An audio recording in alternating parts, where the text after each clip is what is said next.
En esta ocasión, voy a hablar sobre un tema también muy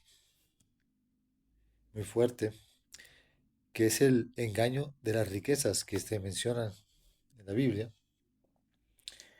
y que en esta ocasión vamos a mencionar esa parábola del mayordomo infiel.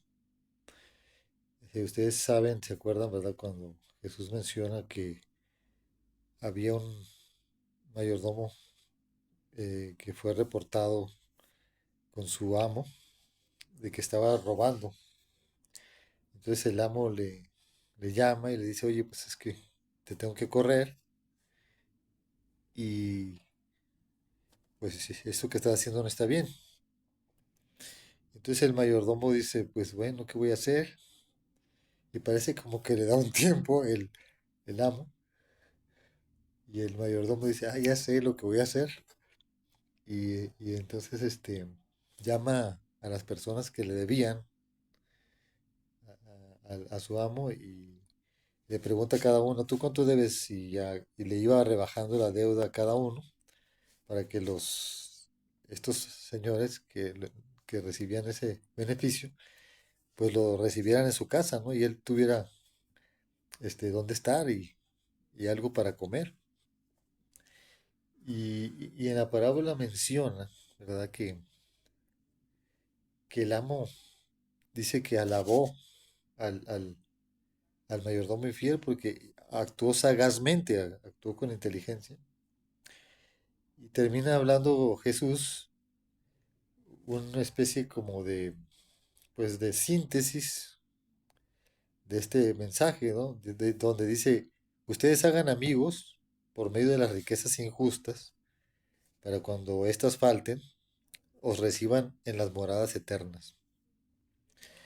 Esto es dicho muy rápidamente, eh, y vamos a decir, hay como una confusión, porque no se sabe por qué Jesús da esta recomendación, porque dice, hacer amigos por medio de las riquezas injustas, y durante mucho tiempo, o sea, yo he dicho, bueno, ¿por qué? Y siempre se quedaba la duda de por qué, si alguien actúa con ventaja, o sea, haciendo trampa, este, pues termina siendo como alabado. Y en ese punto, y yo creo que en muchos puntos más en la Biblia, hay dudas que no sabemos pues, cómo explicarlas. Y bueno, el tema es el engaño de las riquezas. Resulta que Jesús menciona que se hagan amigos por medio de las riquezas injustas. Y ya bueno, después de mucha reflexión, uno podría interpretar, porque esto es una interpretación, o sea, no es, me parece que la interpretación pues debe de buscar ser lo más fiel y leal a una verdad espiritual, que en todo caso es perfecta.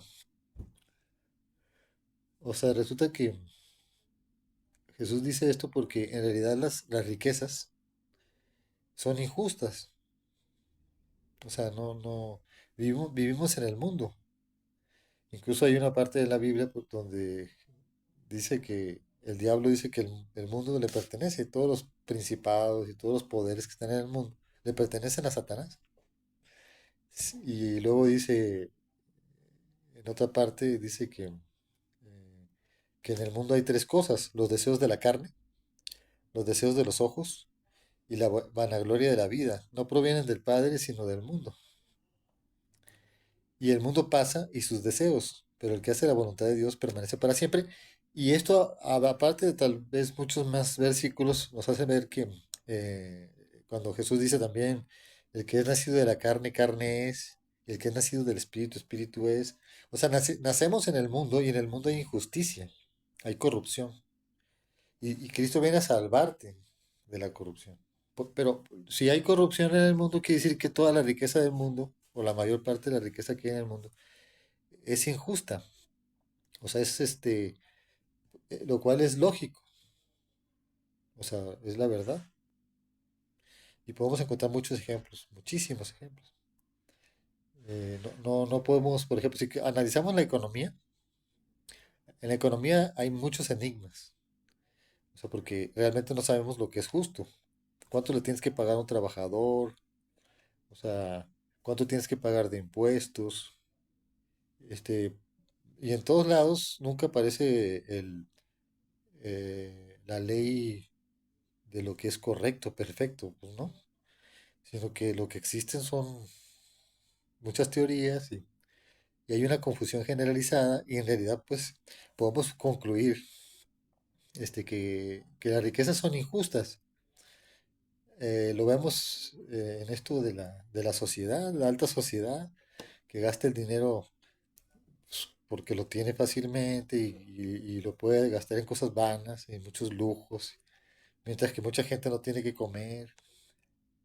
Entonces hay demasiados ejemplos que nos llevan a ver la verdad. O sea, lo que sucede es en el mundo hay injusticia y la mayor parte del dinero, que es el poder que está en el mundo, pues es de muchas injusticias. Ahora, estas injusticias pueden ser muy exageradas, o sea, hasta violentas, o menos exageradas, pero pues son injusticias a fin de cuentas porque no sabemos. La razón principal es porque no sabemos lo que es justo. O sea, intentamos, a lo mejor de buena fe, encontrar lo que es justo, pero no lo sabemos. Y entonces, ¿qué sucede con esto de las riquezas y el engaño de las riquezas? Pues es esto mismo que estoy expresando. O sea, nosotros somos muy emocionales y de repente pensamos que podemos ser felices en cuanto si tenemos una cosa material, y ahí vamos como conviviendo con todas estas cosas. Y estábamos señalando, ¿verdad?, que la riqueza es una tremenda trampa, eh, porque a todos nos gusta tener cosas. Incluso cuando David hace una oración y que le pide a Dios, Señor, no me des mucho, porque me voy a pasar de listo. Ni tampoco me des tan poquito, porque me voy a sentir amargado. Y ahí está la realidad. El hombre está en esos dos extremos. O sea, puede tener mucho y no manejarlo bien y controlarlo porque no puede. Y puede tener poco y estar amargado. Y va a estar amargado porque tampoco se puede quitar la amargura. Entonces, el punto es que la conformidad, o sea, la gracia, el estar tranquilos, el vivir bien, pues es un don que Dios da. Ahora, ¿qué podemos decir ya para redondear todavía más esto del engaño de las riquezas? Porque fíjense que lo veo yo en todas partes, en todos lados. O sea, en todos los momentos de la vida aparece todo eso. Cuando Jesús es tentado igual, ¿verdad? Le dicen, aquí está todo el poder de esta tierra, que Satanás le dice, yo te lo doy si postrado me adorares. Esa fue la última tentación de Jesucristo que le pone el diablo. Y no es por casualidad, o sea, el poder estaba ahí atrayendo con una magnitud tremenda y es lo que nos llama la atención. Entonces, yo creo que el engaño en las riquezas es tan sutil, o sea, que nadie se puede librar de él. O sea, todos tenemos un engaño de las riquezas, todos. Ahora, nosotros como estamos constantemente, así lo deberíamos de hacer, buscando que Dios nos ilumine, pues Dios nos puede ir abriendo más o menos un paso pequeño y abriéndonos paso para ir comprendiendo mejor todo esto. Pero, por ejemplo, yo te hablaría que, por ejemplo, lo que hace el presidente de la República es un ejemplo de alguien que tiene una visión o una perspectiva o una sensibilidad que capta lo que es el engaño de las riquezas. Porque, bueno, su fundamento de darle a los pobres y de no pensar en la riqueza, o sea, no ser atraído por la riqueza, no ser envuelto y cegado e insensibilizado por la riqueza en el puesto en el que se encuentra, porque pues es un puesto de mucho poder donde hay mucho dinero. es la gran ventaja que tiene y lo que en cierto modo lo agiliza, le da la capacidad de ser justo y de encontrar muchas soluciones y de encontrar muchas bendiciones. Y así deberíamos nosotros de aprender, porque yo creo que esto se lo dio Dios a él. Me parece un buen ejemplo. Yo me acuerdo de otra anécdota muy interesante. Yo tuve un pariente, un señor que ya falleció, era muy rico y, y era chistoso porque en una ocasión que fui con él a un viaje, lo acompañé y estaba yo con él y llegamos a una gasolinera, yo iba manejando y entonces él sacó la billetera porque le íbamos a poner gasolina al carro, era su carro. Y entonces me dice, abre la billetera, y me dice, agarra un billete, o sea, un billete. Entonces me quedé yo diciendo, pero ¿por qué me da la billetera? ¿Por qué no paga él? Y resulta que el señor era alérgico a los billetes, no nos podía tocar. Y era muy rico el señor. Y fíjense, tenía esa cosa, que no podía tocar el dinero, porque le daba una alergia. Y así, pues dije yo, bueno, esto está buenísimo, ¿no? O sea, e- e- es una, es una ilustración de cómo puedes tú tener una barrera de que no te dejes engañar por las riquezas. Y esto sí es importantísimo. O sea, pero este tema, por ejemplo, del engaño de las riquezas, está, mm, está tremendo, muy fuerte. No lo podemos explicar mucho, no tanto, va mucho más allá. Nosotros, yo creo que tenemos la vida para entenderlo y para darnos cuenta lo que dice, incluso las tarjetas, la publicidad de las tarjetas, ¿va? Donde dice, algunas cosas que son muy importantes no se pueden comprar con el dinero, pero para todo lo demás, Mastercard, ¿no? O sea, y resulta que el dinero sí nos tiene muy comprados, o sea, sí nos tiene muy asediados, sí nos tiene muy limitados, sí nos tiene muy obsesionados, sí nos tiene muy nerviosos y sí, o sea, en el mundo se puede decir que hay una lógica del estrés por el dinero. Y hay una falta de creatividad, una falta de soltura, una falta de generosidad, por lo mismo de los nervios y de la falta de confianza o este, yo creo que sí, es falta de sabiduría para tratar esto del engaño de las riquezas. Mm, Y así existen muchas lecciones, o sea, que nos hablan de lo mismo, o sea, de que podamos comprender en qué consiste este problema, que está tremendo, tremendo, o sea, es grandísimo. El dinero, ahora, se tienen que decir cosas positivas, muchas cosas negativas. El dinero yo creo que sí, sí es este, o sea, es un invento muy, muy, muy, muy, muy, muy bueno, muy bueno.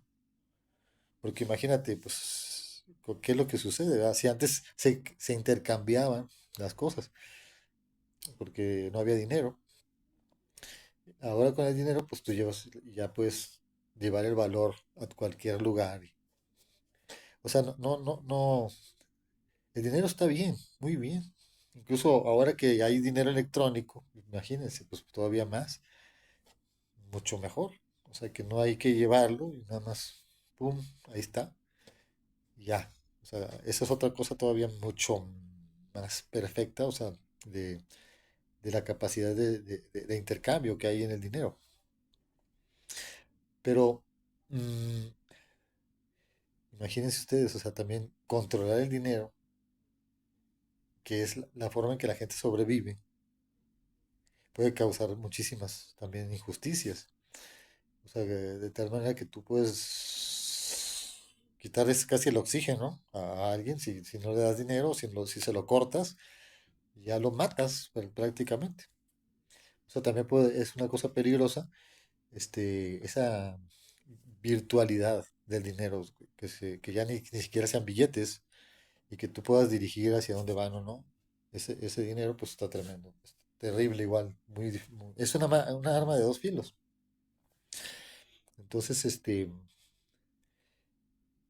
quise ahorita solamente mencionar esto, eh, pero sí hace falta muchísimo entendimiento y también es de notarse, ¿verdad? Que cuando la cultura se va haciendo sofisticada, o sea, cada día más, porque hay más productos, o sea, hay más servicios, o sea, hay más distribución, posibilidades de distribución, y eso es bueno.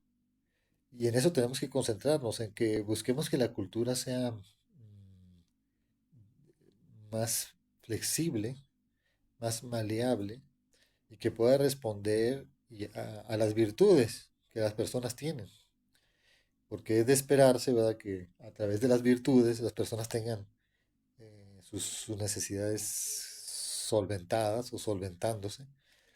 eh, y eso es un arte superior, es un arte mayor, que es el arte de la civilización, del cual queremos hablar y que Dios nos lo tiene que inspirar para que se logre todo este beneficio. Y también que podamos ver que no podemos ni debemos abusar en ningún sentido de todos estos bienes que Dios nos puede proveer. Y pues después seguimos más hablando de esto del engaño a las riquezas.